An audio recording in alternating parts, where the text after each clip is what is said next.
We have a very special guest with us tonight. We have Jass with JBS Carriers Incorporated with us this evening. Jass holds a dual motor carrier authority, a property broker authority, and a trucking authority.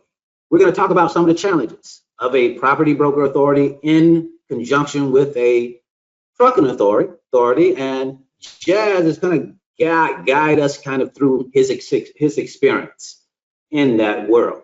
Okay, so thank you so much for being with us, and we want to thank Jass and welcome him to the call. So welcome, Jass. Thank you so much for being with us this evening, my man. Thank you so much. Thank you so much, Brenda. Absolutely. Appreciate it. So I want to welcome all of you to the call. Some of you are here, and you are here weekly or bi-weekly when we have this class. And some of you are here by invitation. We usually have this closed session every other Tuesday night. It's our Super Tuesday business meeting, and its purpose is to continue to provide the training that we feel is necessary to become a better broker, to start moving loads, to refine that process. And then we have people like Jass, who goes out and does the hard work and comes back and shares his experience with us. So that's exactly what we're having tonight.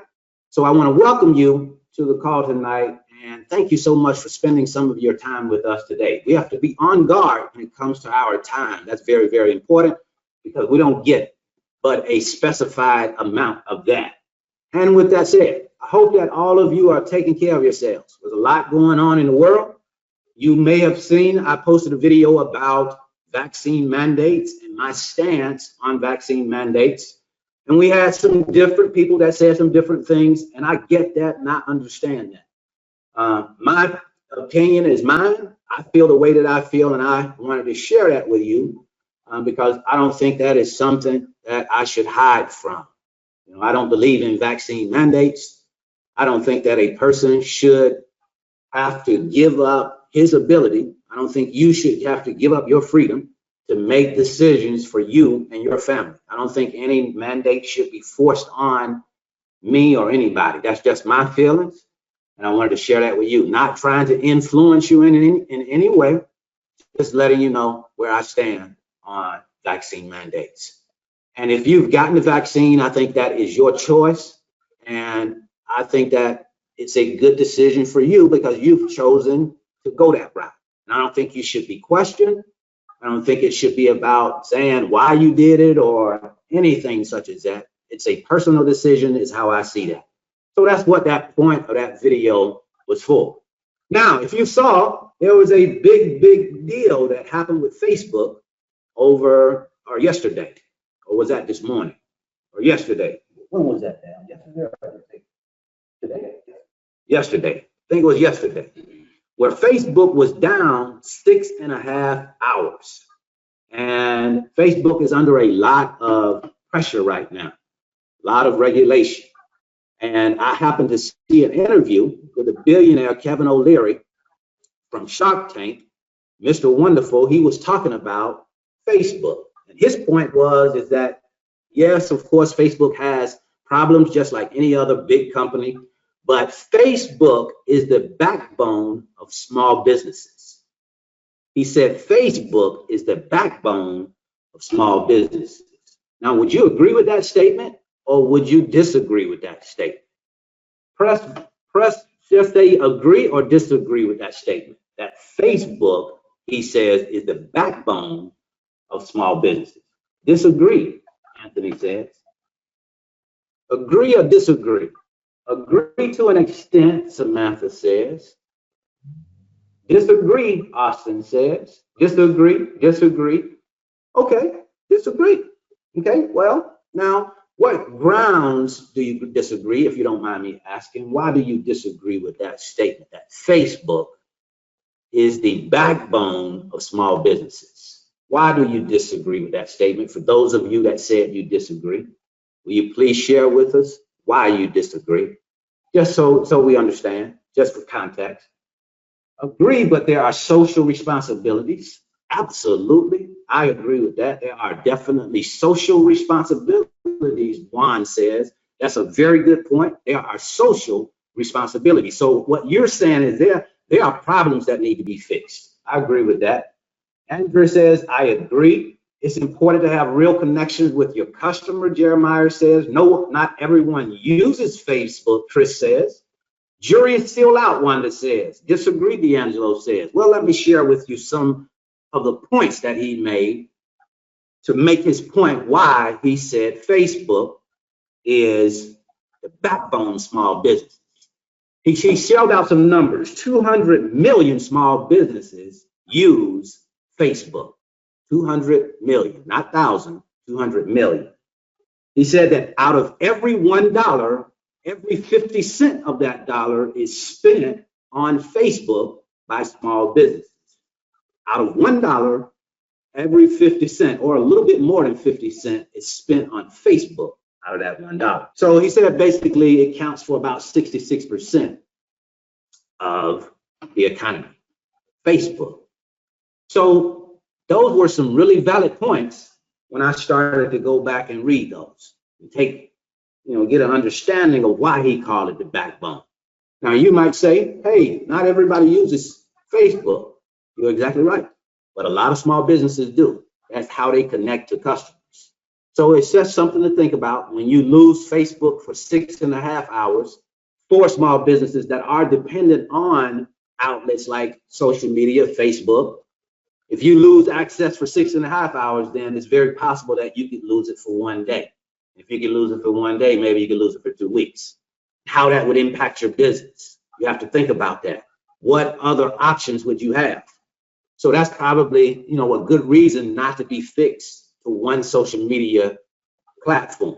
That's probably a good reason right there, okay? So be a little bit versatile when it comes to how you're positioning yourself on social media. I think social media is an absolute great resource. As a matter of fact, he said Facebook was the #1 tool for small businesses. The #1, not 2, not 3, #1. So just something to think about if you use that outlet.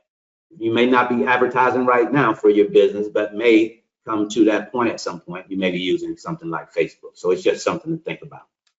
Also, we want to talk to you about what I consider one of the most dangerous things that can happen to us as individuals, as people.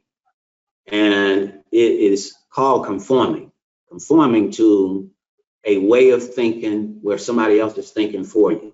You don't think on your own, you don't think for yourself. Other people think for you.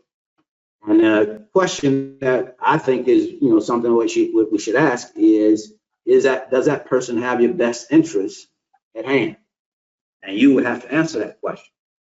But I think it's, we should be very careful of conforming to what other people think, what other people say. We have to be really careful with that. Because, for example, when you accept it into your mind, you started getting into your mind that freight brokering is a really big deal. It's so hard to do it. It's so hard to get customers. I'm not going to be able to get customers. When you start thinking like that, then that is eventually the mindset that you're going to have. And it is absolutely going to be difficult. It's going to be all of those things that you've said in your mind that it is. So a good idea is to keep that on the outside. Start, accepting it that, everything is a challenge, but you can meet and overcome the challenge. We have Jass with us tonight, and that's exactly what he's done. He has met and overcome different challenges.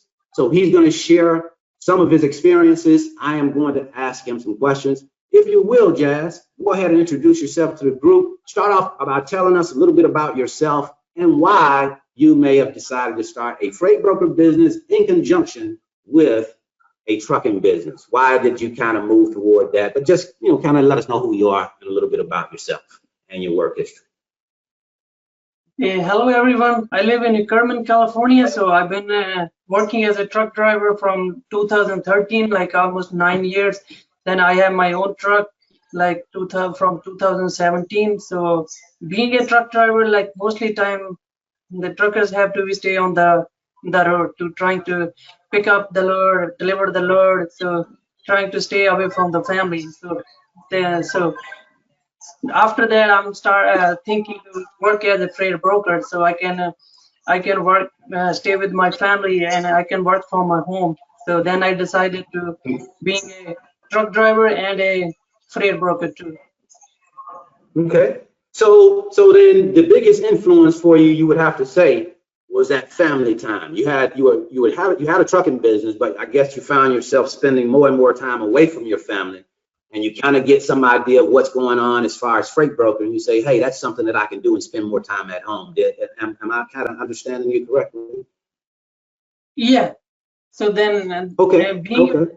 freight broker, I can spend more time with my family. I can stay at home, and I like to be work as a freight broker. So that's why I decided to. I was start getting all watching all your videos from long time. So I was your that's why I tried to choose your freight broker trainer course like I did. So now I'm happy to do it. I found some customer, so still moving loads with them. Okay, okay. Well, let me ask you this question starting out, Jazz.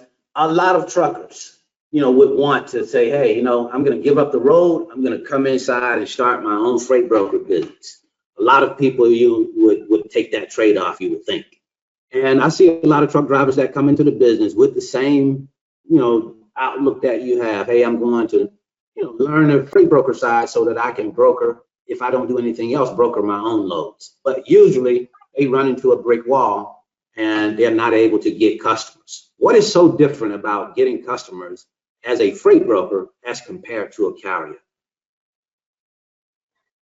So as a carrier, the freight broker is the middleman between carrier and the shipper. I figure out now the customer only trust to the brokers. The truckers have sometimes have no patience. They have always in a rush. I have to go home. But the freight broker is the middleman. He can find the like good consistent carrier for the shipper.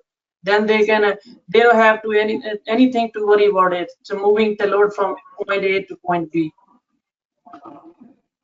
Okay, okay, cool. So now when it comes down to insurance, when you start looking at insurance, that's one of the first things that we encounter as freight brokers. We start figuring out, hey, we may need a certain amount of insurance. Now, usually how we approach that, most of us are going to start out with $100,000 in contingent cargo insurance.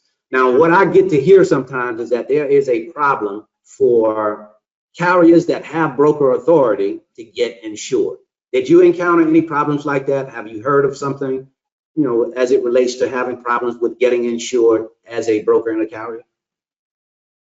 No, I have no problem at all. So I have like 7 customers. They just accept my contingent cargo for 100,000. They gave me they told me nothing at all. So they say it's okay, everything's okay, good to go. So I already emailed and everything. So they didn't give me any problem. They didn't give me anything like they need any more something like with the insurance or anything. No. So I had no problem with with the insurance at all.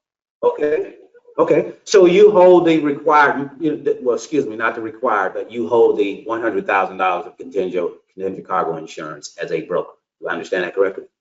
Yes. Okay. So we often talk about having, a few different ways of approaching shippers. Sometimes we say we'll go ahead and get insurance out of the gate and go ahead and start our businesses off with the policy in place already. Sometimes people will approach it and say, hey, you know what? I'm not going to get any insurance right now. I'm going to start engaging shippers first and find out what the shipper's requirement is.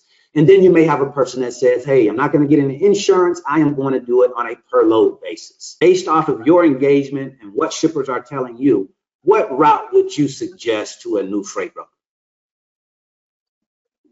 Like when I got my freight broker authority, I already applied everything because I saw all the videos in your training course. Like you are telling all of us, like we all need like all kind of documents, like surety bond, like in contingent cargo. So when I got authority, I got all things. Like I didn't want to hear like anything from the customer. Like whenever I try to approach to them, they already ask me, I have what I have, so what I can provide. So That's why I think we should get everything before engaging to the customer. Okay, okay. As you've started to engage shippers, obviously you've done well in this arena. You've moved about 27 loads up to this point, 28 loads. Of those 28 loads in total, you have a gross of about $42,000 on those loads, and you have about $3,000 that you are earning clear on those Yeah. loads. So you're a Yes. little bit less than 10% profit margins, but obviously you're moving loads and you're having some success. Now, with that said, as you've started to move loads, what are you seeing as being some of the challenges that you've had to get through when it comes down to maybe quoting loads to your shippers, negotiating with carriers? What are some of the obstacles that you're seeing moving loads from point A to point B that you're having to deal with? By mistake, the first one load I gave them the cheap code. That's why the customer gave me the load. So when I got the load for 3,000, but I posted on the load board, nobody was calling me because my price was too cheap, like according to the another brokers. Then I was so disappointed. I say I shouldn't get that code. So then I put it from my pocket. If I may interject, I'm sorry. It sounds like what you're doing in some cases is you're bidding some low prices. You're giving some really discounted prices in those lanes. When you're giving discounts, you're winning those loads. When you don't give those discounts, you're not getting those loads. Am I understanding that correct? Yeah, that's correct. And you know, and that's one of the things that we have to. I want you all to make sure that you heard that. And that's one of the things that we talk about is that sometimes we think we'll give big discounts and then we'll get it back because we'll make it up on other loads. You know, that's a good way of looking at it, maybe, but there is a possibility you won't get it back because you're not going to be chosen when you start to give higher prices. So it's probably a good idea to be conscious of what your pricing is, not to go out and try and chop someone's head off, but of course to have a load where you can make a profit. That's what it's about in this business, making a profit. I was talking with Jass just about the profit piece. We'll get into that here shortly, but he explained, and I'll let you explain that. When you start to look at profit, and the importance of profit for your business, as you have started to move loads, you've only been in it 2 months right now, but when you look at profit, are you seeing that is really a critical piece that you have to pay more attention to, or are you saying, hey, I'm not really concerned about profit right now. I'm more concerned with learning what I need to do in order to service the customer in the best way? What is kind of your approach on that, Jass? Please share that with us. My focus is to get a more customer. Like I got one customer, they are moving all every single day, like 15 to 20 loads. I figure out so they got a load of produce going from that place. So that's why I try to focus on the customer first, because if I gonna start getting more customers, so I can get a more load, then I gonna have more things to sell on the load board, So my focus is start getting more customers. So I want to shift our focus to kind of now. We're going to go and talk about a bit about carriers and how you pay carriers, because of course we know that's very important. That is also a very critical piece. We have to make sure that we're paying carriers on time. And one of the most important pieces is to have a quick pay option. Now, you have a really unique situation, different from most of us that start freight broker businesses. You are not using a factoring company. You are financing your own receivables through cash that you have on hand. If you will, tell us a little bit about how you're working that out and what kind of the process is for that, if you will, please. So sometimes when I'm getting loads, so I'm trying to sell to the carrier, they're calling me, they're telling me I have a not a good credit score. So their factoring companies, they're not gonna factor their load. So they say, sorry, we can't do their load. So I'm saying, what's wrong? I'm going to talk to them. I'm trying to ask them what's going on, why you guys can't do it. So they're saying they're gonna have their factoring companies gonna have a problem to factor their load. So because I have not a good credit rating as a new freight broker, so then I'm giving them all the option, like I can pay you guys directly, like 4 or 5 times. So I paid the carrier up front. Like I told them, hey, when you guys gonna go check in, and when you got the doctors, they're gonna start loading you. I will pay you like direct, like half, 50% of the load. So then they start trust me, and then they start doing the load with me. Then I'm telling them, like, when you guys gonna deliver the load, just email me the PDF, and I will give you all rest of that. Then they're gonna start. So let me explain what he's talking about there. What he's basically explaining is once you have gotten a carrier that's willing to move your load, and you've agreed to terms, you've agreed to a rate on the load, and he wants to move the load, but now we have an issue with credit. We know that as new freight brokers with less than 12 months of time in business, you don't have an established credit rating just yet. So what he's saying is, hey, I got a carrier, but now here's a credit issue.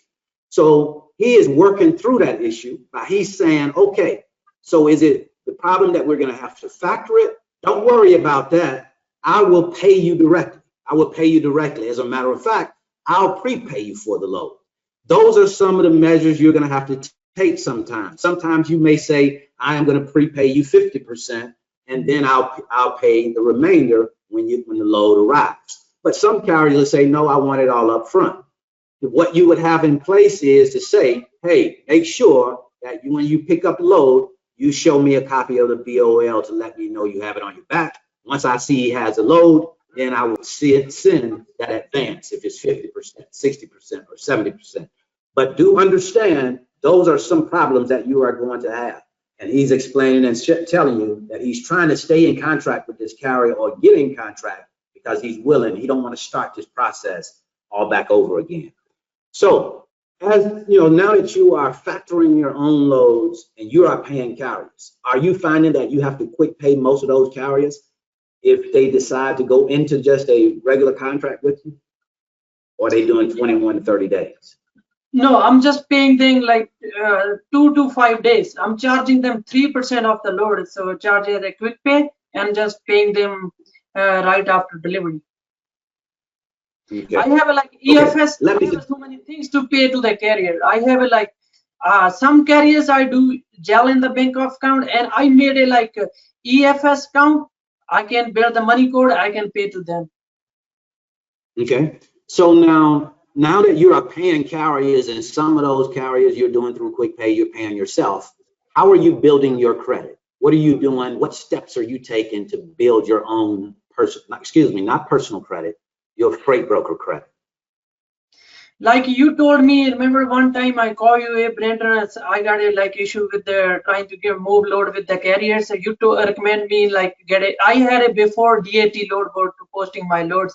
When you told me I got a like truckstop.com too, then they gave me the reference paper for, I already have like more than 13, 14 carriers. They already moved load with me. So they emailed me the reference sheet for the carriers. I already gave them 5 reference for the carrier, like whoever moved the load with me.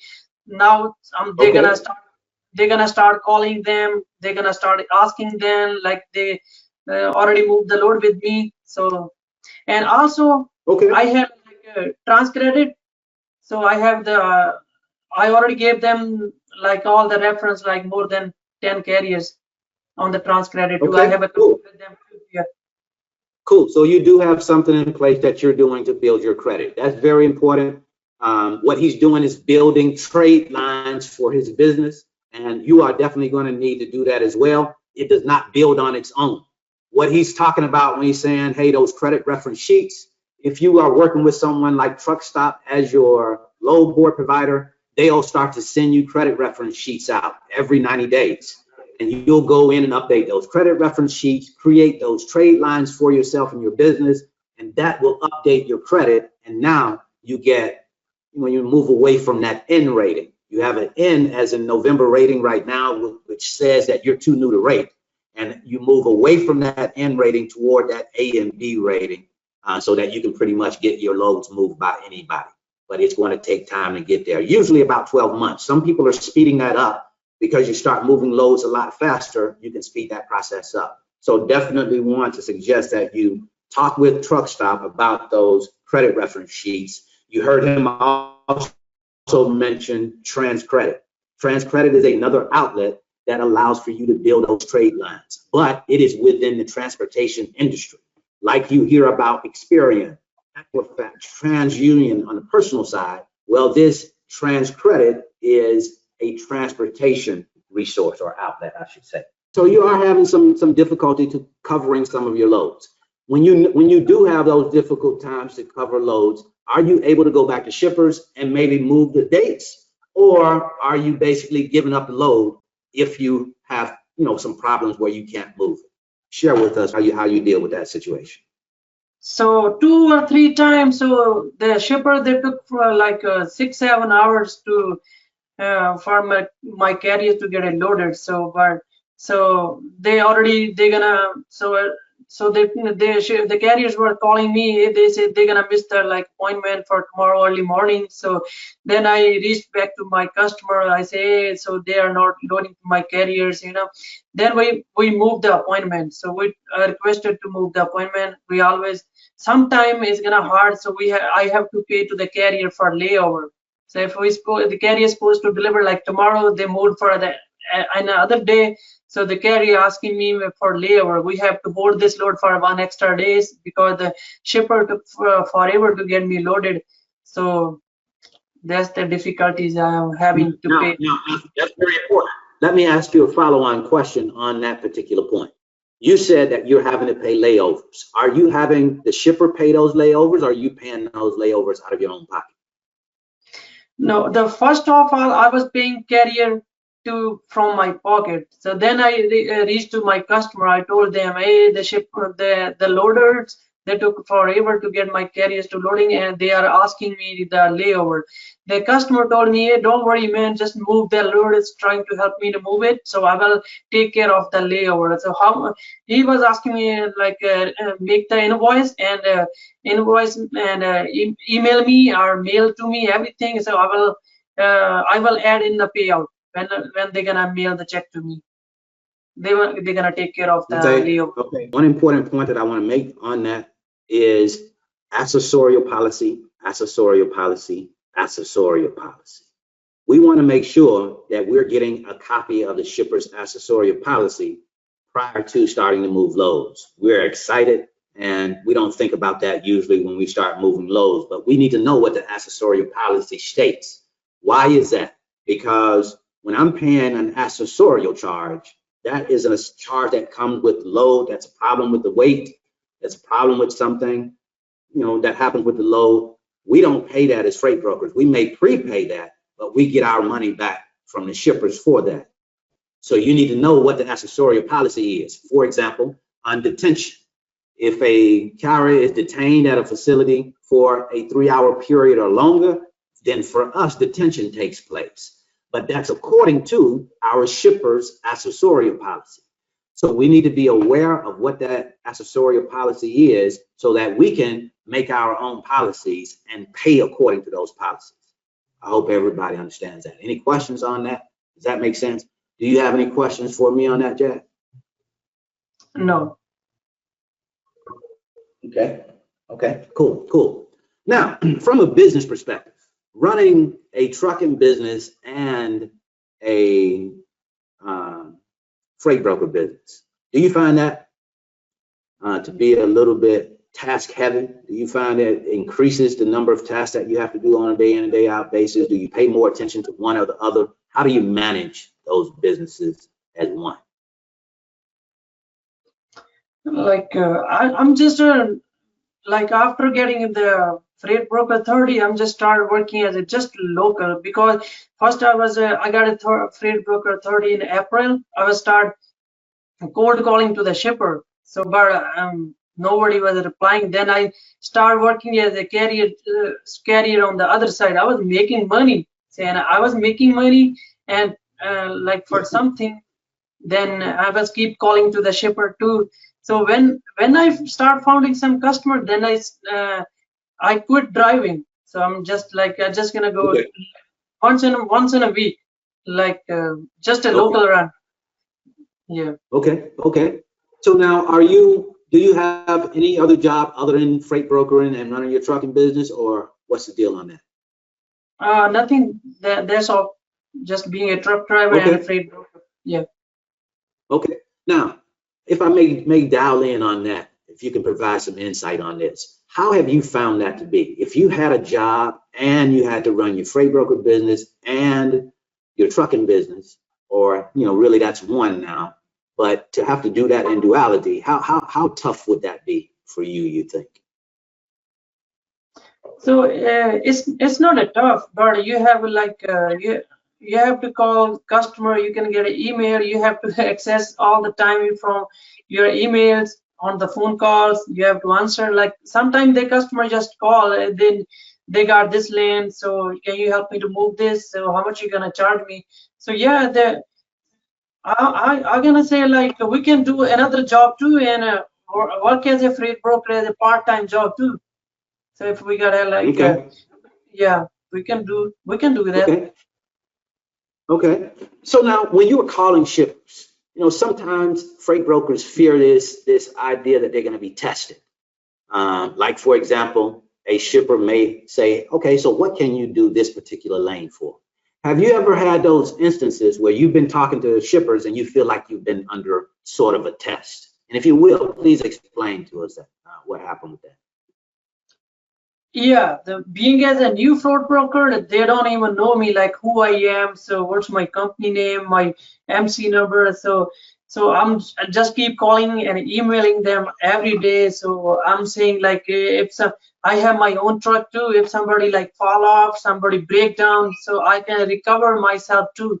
So then one customer, he said that's good thing, you have own authority too. So then they can start trust me and start giving me the loads too, Yeah. Okay. That's how I built that. So now, have you ever had shippers ask you over the phone for a rate in a specific lane, just like as a test, in a sense? Have you ever had that happen? Yeah, they are always asking me how much are you gonna charge me for the lane? You know what I do? I have that's like good point to have being a trucking authority too.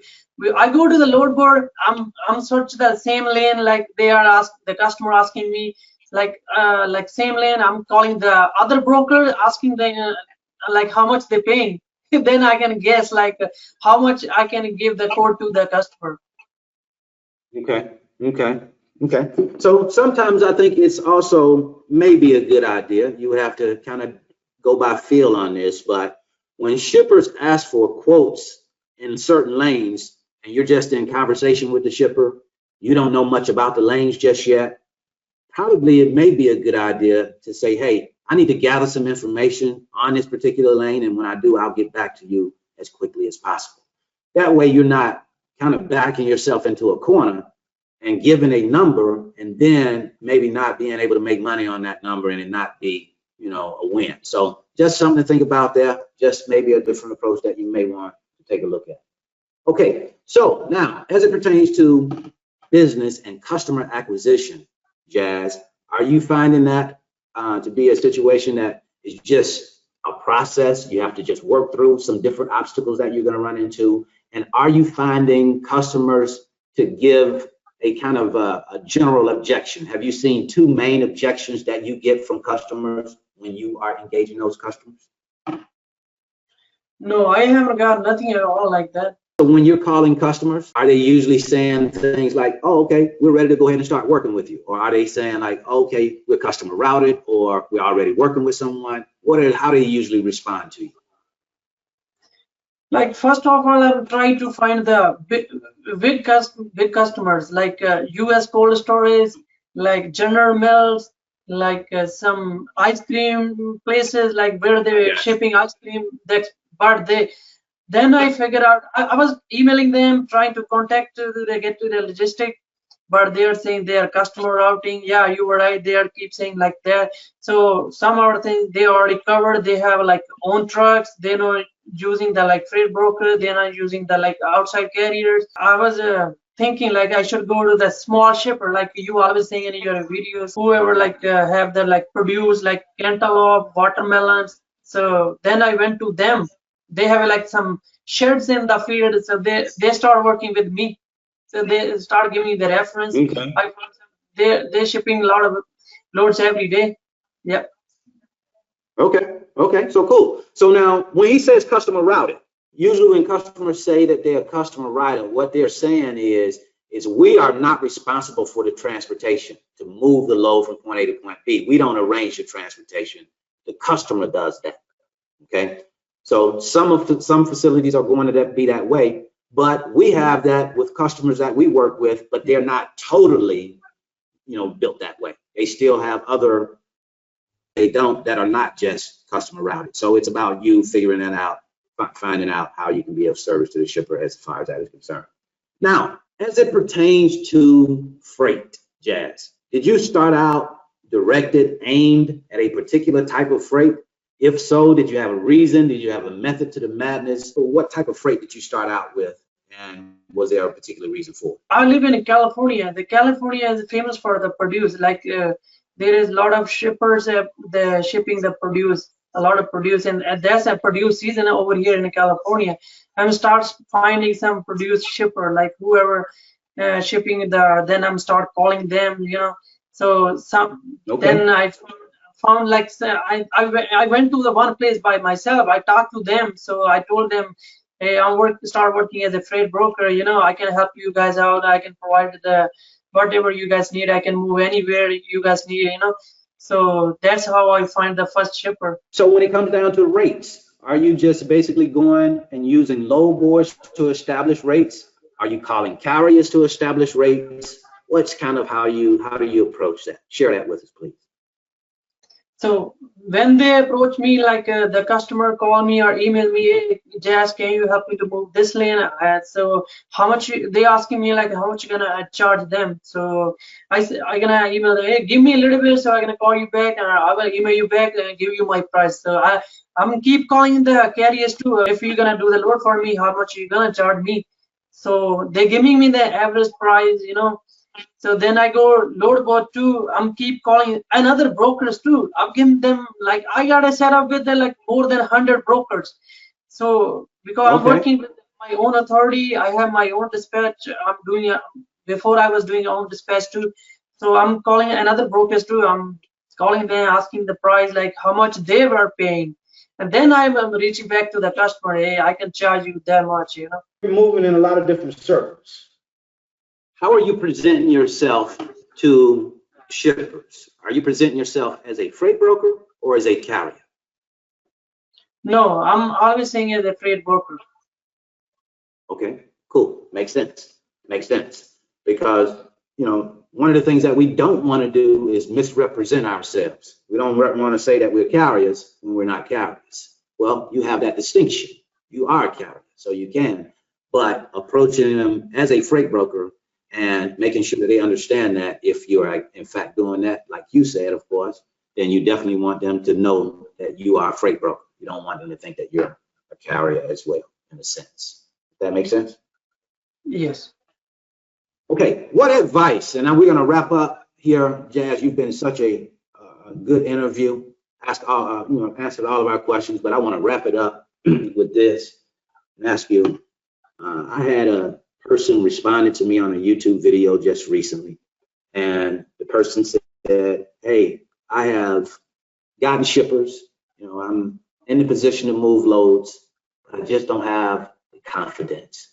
I'm just scared of going out and making a mistake.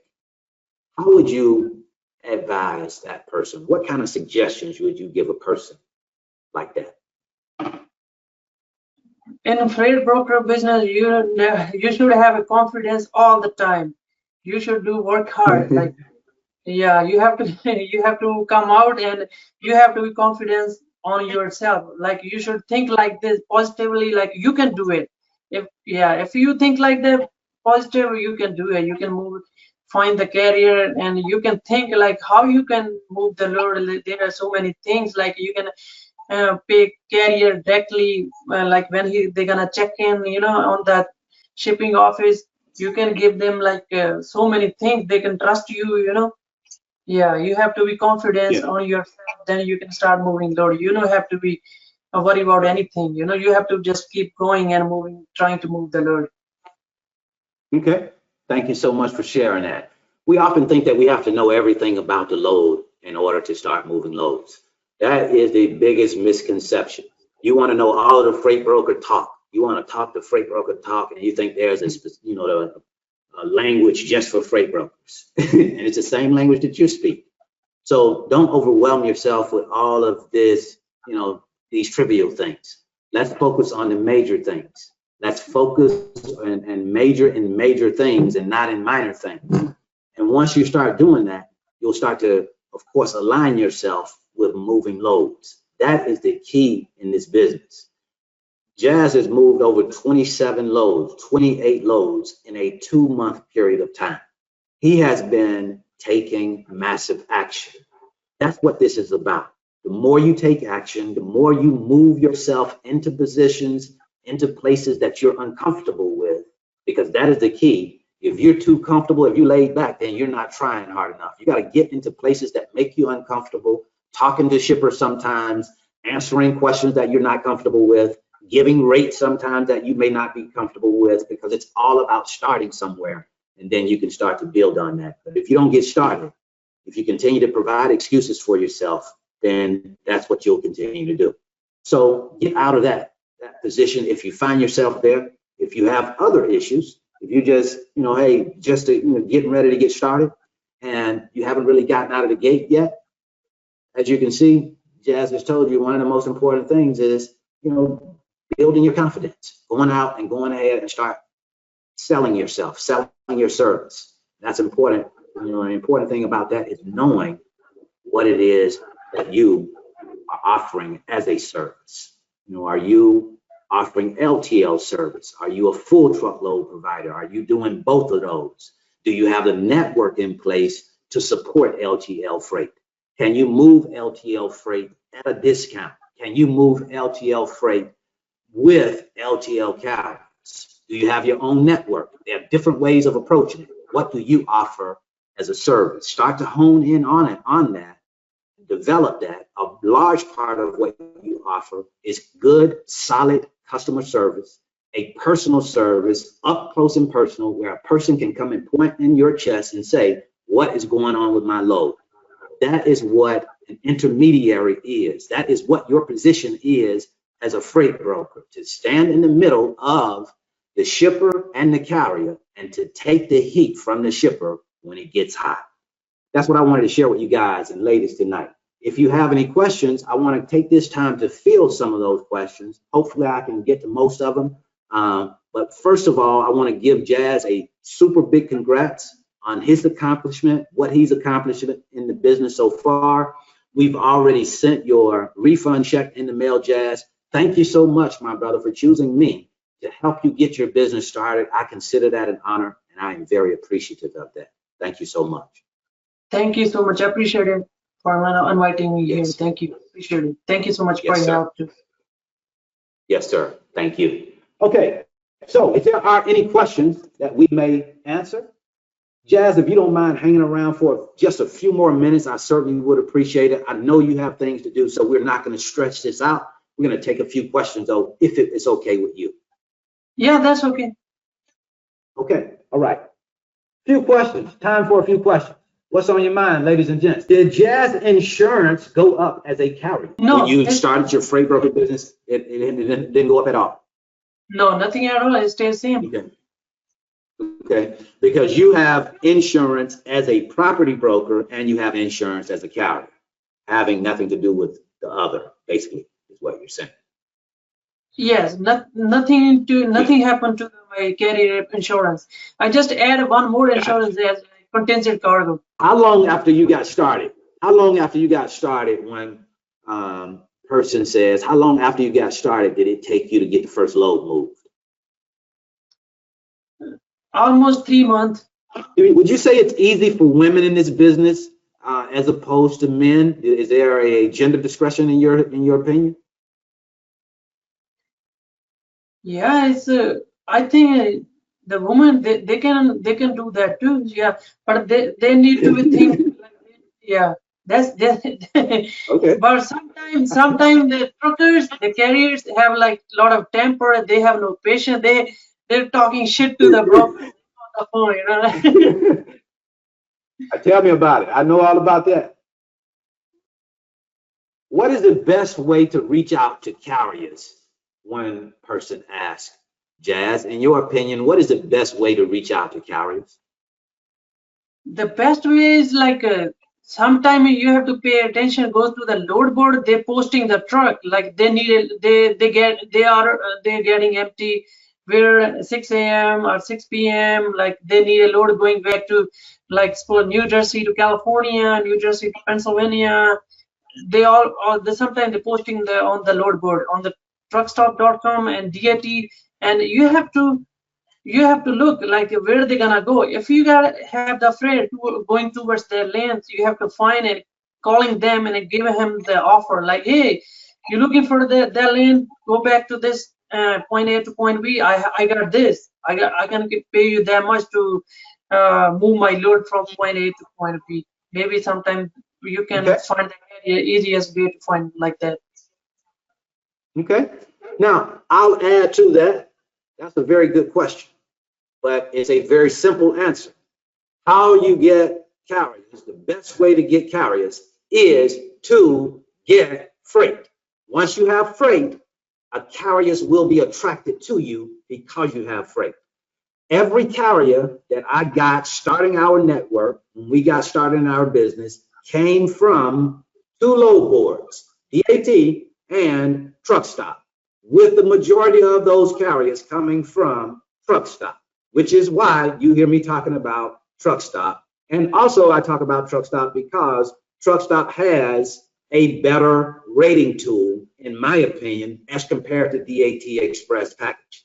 And I don't get any money for telling you that Truck Stop is a great load board. They don't pay me a dime, but it is, in my opinion, the best load board to start with because most of my carriers comes from there. So the question or the answer, the short answer to that question, your carriers, you're gonna build or relationships with most of those carriers starting on load boards. So good question.